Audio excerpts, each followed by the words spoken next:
You know the performance that makes an audience lean in and the one that makes them check their phone? Well, there's a difference. It's not talent, it's not luck. It's 10 specific things. And I've talked to over 100 filmmakers and actors and directors over the years, and the best ones keep landing on the same ideas. Not feel it from within, not be the truth. This is real advice. So I pulled the top 10 best acting tips from the Downing Cut archives for actors, for directors, because a great performance is a two-way street. So let's cut into this.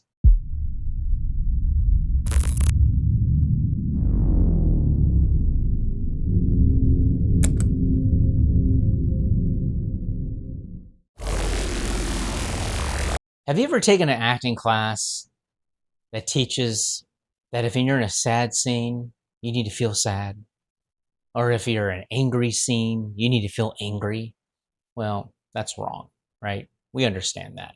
The moment you're manufacturing an emotion in your own head, I've done it, guilty, and back in the day, you've left the scene. You're not listening, you're performing at your scene partner, and they can feel it. It feels like nothing. The camera feels it, and it feels like nothing. The audience definitely feels it, and they've checked out. Eric Franklin flipped this in episode 29. And then I just talked to her and I said, like, I want you to make him feel, like he is the worst person in the world. And just emphasize, I said, use this out. We looked at the script. Yeah, use this line to emphasize how much he's failed you. And, just breaking it through like that, you know, and she now said, okay, the next tape comes out and everyone on set is like, it gets chills. And here's the thing. I I would love to be able to take credit for it completely, but I can't. It's a collaboration. Leona nailed it. So yeah, I think that it's just working with the actor, getting them to respond in the way that makes them feel good about their take is, and usually when an actor feels good, that's when everybody feels happy. He basically said, don't give an actor an emotion, give them a mission. Tell them to make the other person feel something. Confrontation scene, don't say play angry. Say make him feel small. And the attention goes outward. The emotion flows. Acting isn't a feeling, it's a transaction. It's real life.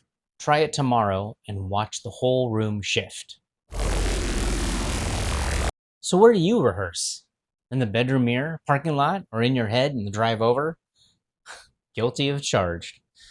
I've got bad news. The camera is completely different, and it knows when you've never met it before.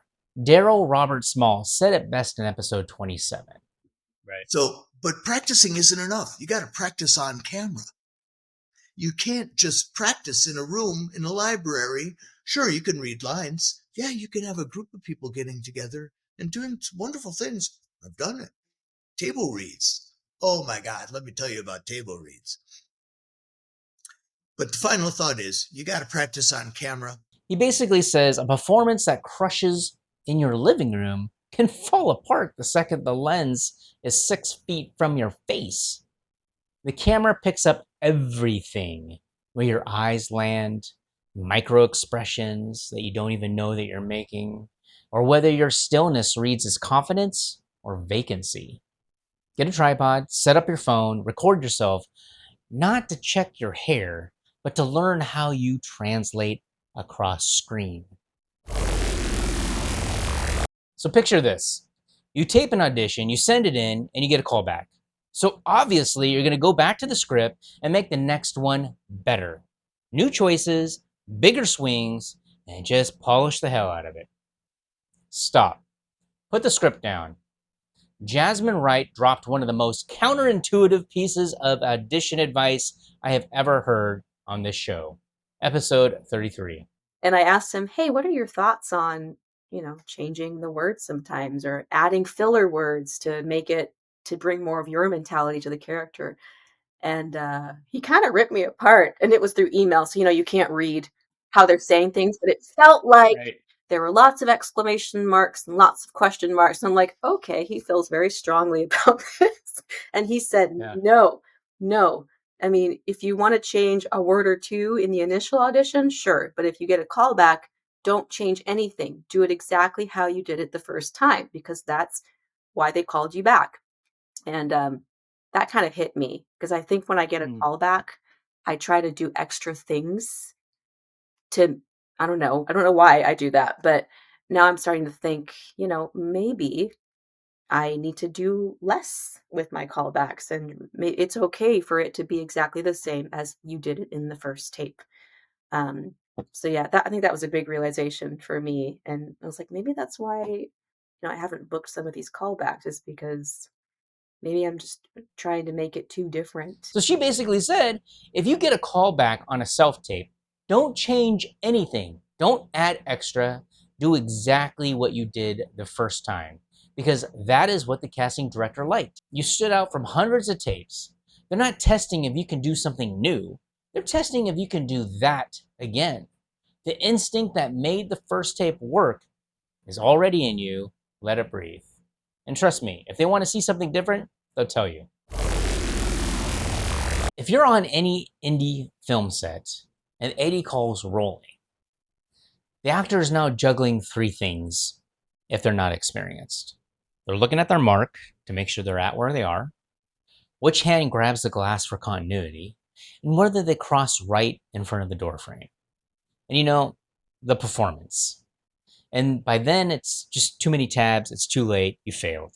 Edgar Garcia, Chavez, episode 24. My goal and a lot of stuff is that when filming, acting is not the issue.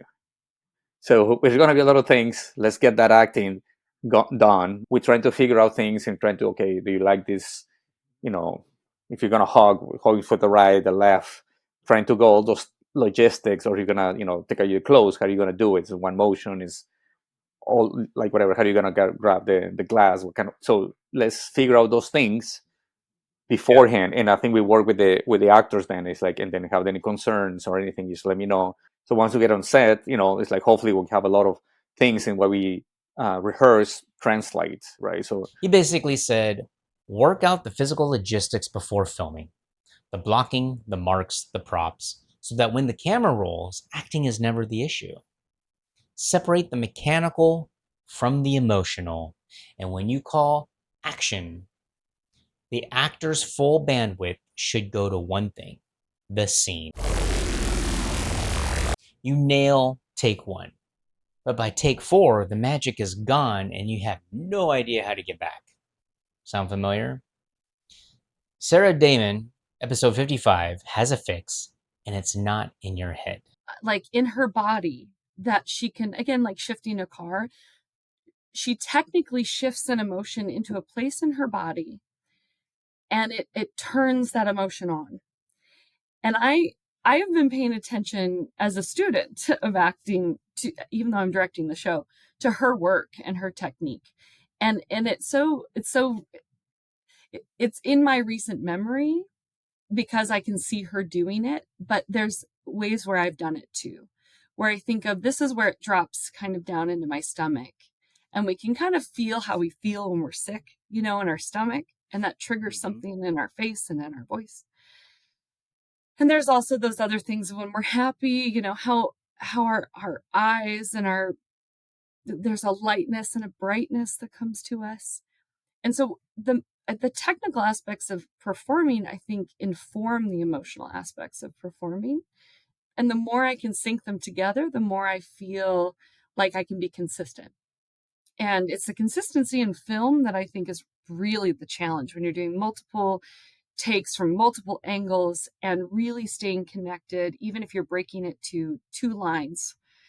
You got to do the over the shoulder and you do the 2 lines. And half the time I'm trying to do it in the same way when I'm not on camera, so that my scene partner is receiving the same performance that I gave when I was on camera, or that I'm about to give when I'm on camera. Yeah. And that consistency is so hard. And so if I can root it into places in my body and think of that technically, it helps. She said, root every emotion in a specific physical sensation. Find where the feeling lives in your body the tightness in the chest, the rhythm of breathing, the clenched jaw. Anchor that emotion to the location, and now you can return to it every take on command. Emotion isn't repeatable. Physical sensation is. This is the line between actors who hope lighting strikes twice and actors who deliver every single take. Directors, if your actor can't match across takes, ask them where they feel the scene in their body. It can unlock everything. Same actor, same scene, wide shot, close up. Should the performance be the same? No, not even close. Daniel Chang, episode 45. Like, the first step, I think, is understanding where that character is coming from, and then the next step is understanding how to express that in a way that reads well on camera. Now, that part is important because you could totally act how that character is supposed to act, but if you do it the wrong way, it's just not going to read well. And I think a good actor would understand that sometimes you have to act a little bit different on camera than you would in person, just for that to read across between the barrier of the screen. Yeah. He said actors perform differently on a wide versus a close-up. On a wide, you have room for body language and movement, but on a close, where the camera treats the tiniest shift in your eyes, you can pull everything back. Almost nothing becomes everything. So actors, ask the DP, what lens are they using, where the frame is located, how much movement you can do, and this will change everything. Now, directors, if the performance feels too big or too small, check the frame before you blame the actor. Sometimes you just need to tell the actor what shot you're shooting. This one's for directors. It costs you absolutely nothing these days, and it changes everything. Morgan Johnson, episode 41. I would let them do it again, just because allowing them to do it again might give them the confidence they need so that on that next scene, they're already like, I just nailed that last one. I'm going to kill this scene. You know what I mean? Yeah. And it's not going to take up any much more room on the camera. You know what I mean? It's going to take another, 5-10 minutes, and just let them know, like, yeah, let's give it one more try and then we'll move on, and because telling them, no, that's good enough.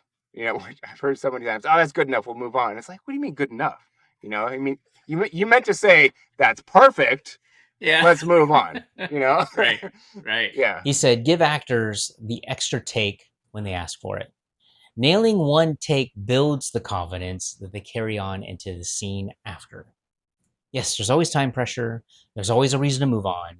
But an actor who walks away from a scene knowing that they didn't get their best work out to you, well, they carry that into the rest of the day. Possibly every scene afterwards suffers. Now, an actor who nails it knows they nail it, and they're loose, and they're confident, and they're better. One extra take is almost always worth it. Okay, so imagine this. The script lands in your inbox. What do you do first? Well, if your answer is to memorize the lines, you might be locking yourself in a cage. My good friend Phillip Wheeler, episode 16. Cousin's a great example of this. I had the script for a long time. Right. I did a lot of character work on this character, and I did a lot of exploring like what his thing was, but I didn't really work on the lines very much until we were on set, because I wanted to not really have the lines in the way for that character, because he's doing so many things, he's putting on so many faces, and I didn't want to get locked into like one sort of thing without allowing him to stretch, right? So coming into it with a character, but then being able to pivot to whatever he is in that moment was really helpful. And the only way I was able to do that was to create the character and then give him a branch, right? This is this guy version of him. This is this version of him. This is this version of him. And I felt like the lines were kind of getting in the way of that. So I just set the script aside and then just stood outside, well, in between takes, basically learning my lines over and over and over and over again, like just without giving it very much, just saying it out loud, saying it out loud, saying it out loud. And then when I got in the room, I could do whatever I needed to do because it hadn't been imprinted, you know? That's also the danger of having a script for a really long time, is that you can get really stuck in a rut in the way that, like, you're too prepared and there's no room for moving. He basically said, do your character work before memorizing. If you lock in the lines first, you look at it in a specific way of saying them, and then you're stuck in that interpretation before you've understood who the character even is. Understand the character first, then the lines become an expression of who they are, not a cage around you. On indie sets, scripts come late. Actors feel pressure to be off book. But if you arrive with a locked in line reading and you can't pivot when the director asks for something new, well, that could be a problem. Know the character well enough to improvise in their voice.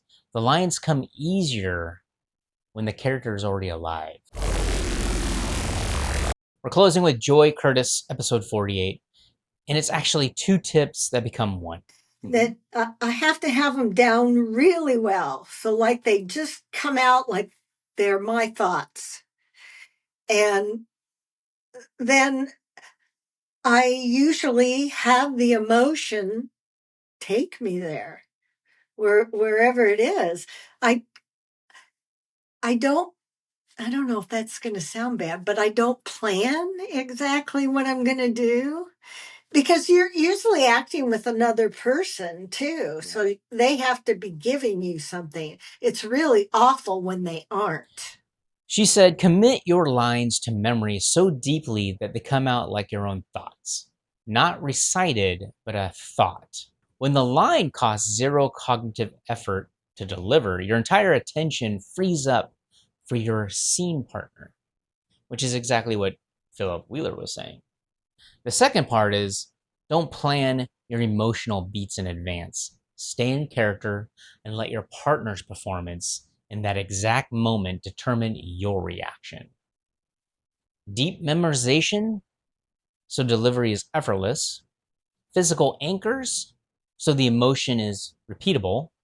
Outward focus, so your partner feels something. All of this leads here.